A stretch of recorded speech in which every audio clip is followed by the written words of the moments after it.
Hey, what's up, you guys? Let me just turn down the music up a little bit.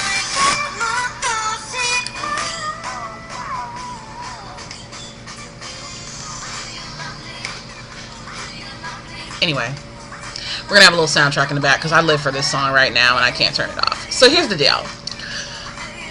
Today was a really big day, really important day.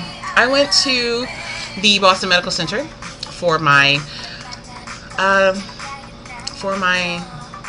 pre-op visit, and you guys might be asking yourself, what are you talking about, Vic? Pre-op? What's going on? For those of you who haven't been paying attention on Facebook, I started my YouTube channel to cover several things, but one of those things was my my weight loss journey, because I'm undergoing I'm in a weight loss program through Boston Medical Center, and I'm undergoing a bariatric procedure.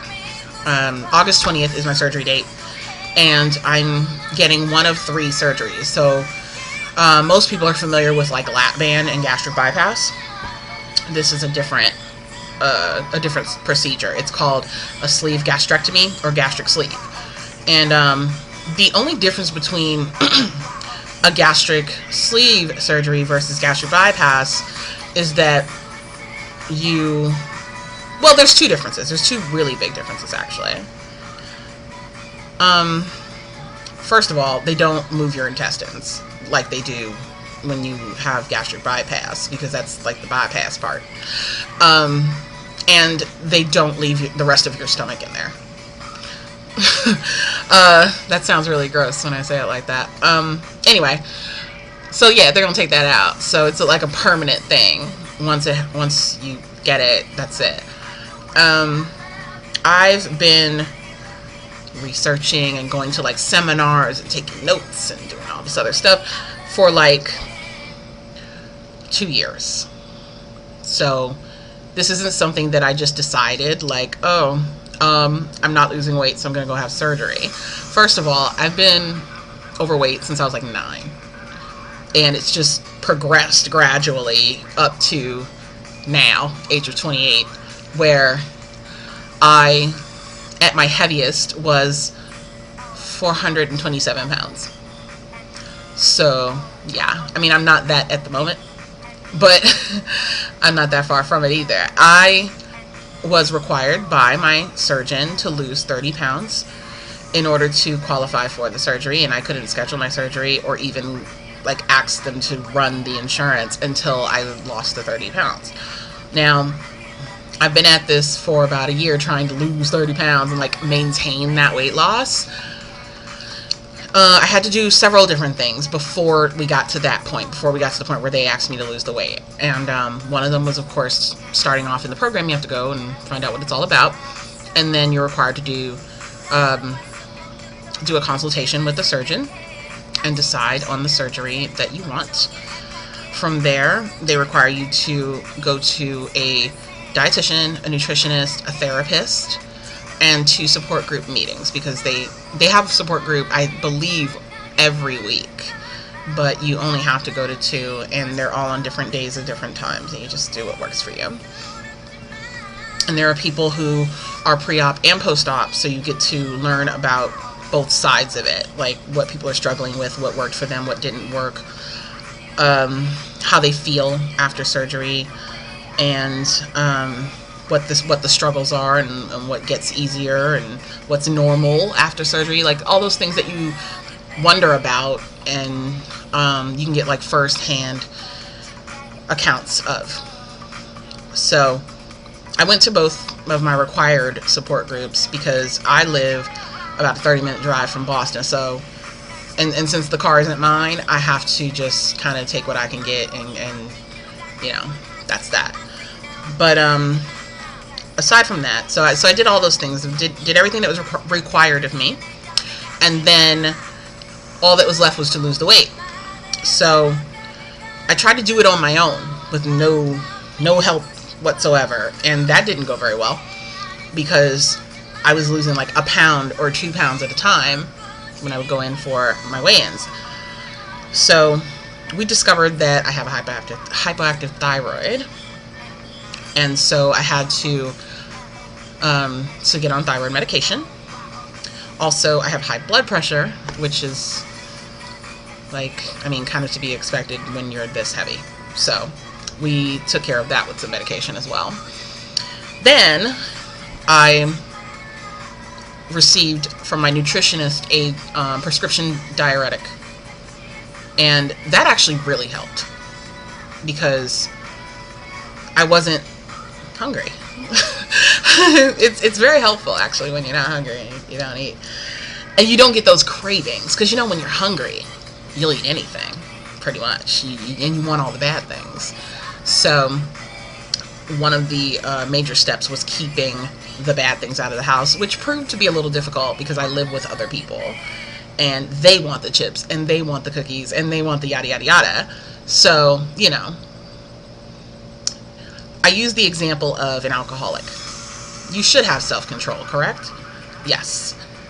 Would you, if you were addicted to something, have self-control if it was right there? Not all the time. As much as I would like to avoid the bad things, if I were at a weak moment, maybe hormonal because of the PMS, and there were some incredibly delicious looking cookies there, I'm gonna have me a cookie or two, or 12. No, I'm kidding, not 12. But I'm just saying, the point is, I would partake in the indulgences, and that would derail my progress. So over time, my mother and the rest of the people that I stay with had to adjust to my diet pretty much. So they eat what I cook, and they avoid keeping junk food in the house. This took a while. This took up until this year for people to finally get it. So several different doctor visits later, with the nutritionist specifically, and about 3 bottles of those diuretics, I finally managed to lose 20 of the 30 pounds. And that was fairly recently. I want to say like a couple months ago I finally was able to do that. And we discussed why I had plateaued, because in fact I wasn't losing any more weight. And I had to visit with my dietitian, and she put me on a partial liquid, no carb diet. Now again, if you are on Facebook, you know that I was having a problem with this, as most people do when you just cut something out of your life like carbohydrates. So but it really helped, and I've been gradually increasing my workouts. A little embarrassed to say this, but initially I could only do like 15 minutes before I felt like I was going to die. But I'm happy to say that now I can do an hour-long workout without stopping, and I'm very proud of that. My goal is by the end of the year to be able to do a 2-hour workout and then want to run a marathon. Will that happen? I'm not sure, but the point is I'm on my way. So I started out this weight loss program at 427, and I am now 396. I am 1 pound shy of my goal for my surgery of 395. So of course they approved me for it. They were like, hey, it's 1 pound, you could burp and lose that, but whatever. So let's do this. Today, when I went to my pre-op visits, I had a consultation with my surgeon, and I met with someone who I want to say is a nurse. I don't know exactly what her position is, but she went over all the paperwork with me and the like pretty much signing my life away kind of stuff. You know how that works when you have surgery.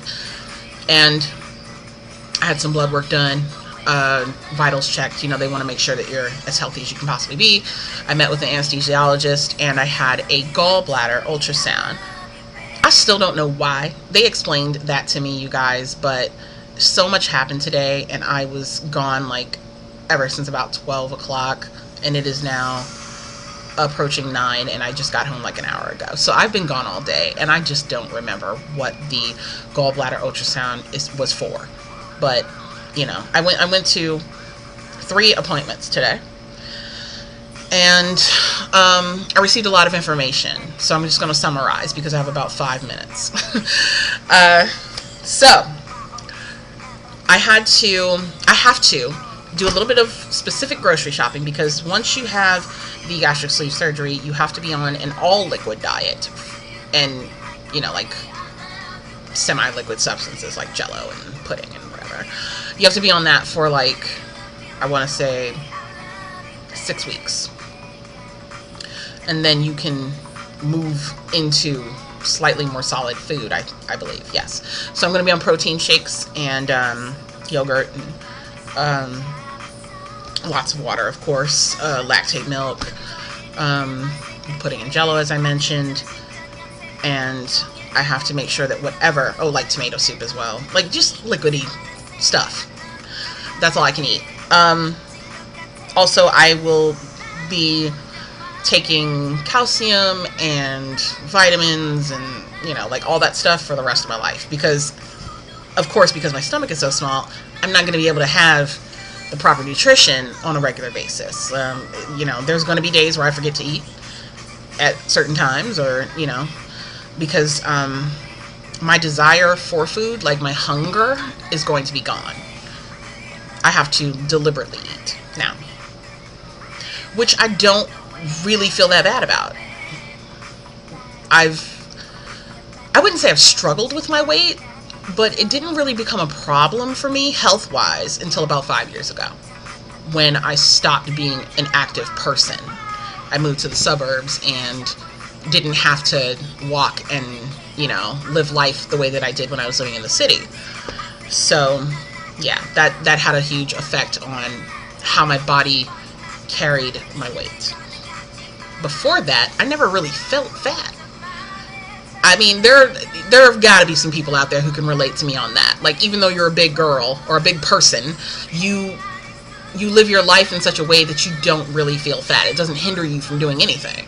And that's how I was throughout all my teens into my early 20s. I was just this go girl. And once I realized how heavy I felt, it made things really difficult. And it was slightly depressing. I'm sure there are people who can relate to that part as well. But I just want to get back to being or feeling the way that I feel on the inside as far as my personality, and like having that reflected on the outside. So that's why this is happening. That's why I'm doing what I'm doing. The combination of it being so difficult for me to lose weight unless I take extreme measures like avoiding meals is enough for me to feel like this is something I could not really maintain without this surgery. And I would rather have a long, fantastic life and have the energy to do all the things I want to do than to just avoid something because I might be afraid of surgery, or feel like I don't want people to think that I'm cheating my way into a thin body. Like, none of that is really important to even think about. Yeah, I'm doing it for me. This is about my health. This is about the lifestyle that I want to have. So there it is. I hope that I have your support. I hope that maybe I inspire some people to take control of their lives and do something that they feel is right for them. If nothing else, just go to the doctor and find out exactly what it is that's keeping you from losing weight if you're trying to lose weight. Those people that try every diet and it just doesn't work? Go find out why. Because sometimes it isn't just because you like to eat. You know what I mean? Like, yes, I like to eat. I love my Chinese food. I love my chocolate. I love all those things. But there are other factors that make people fat. Psychological and medical. So just go find out. That's my advice. Coming up on the end of my time here with 15 minutes left, I just want to say thank you for watching and keep up with my progress, because I am going to be updating you guys with more videos. So we started out at 425. I am now 396, and I will see you soon with another weight update. Peace.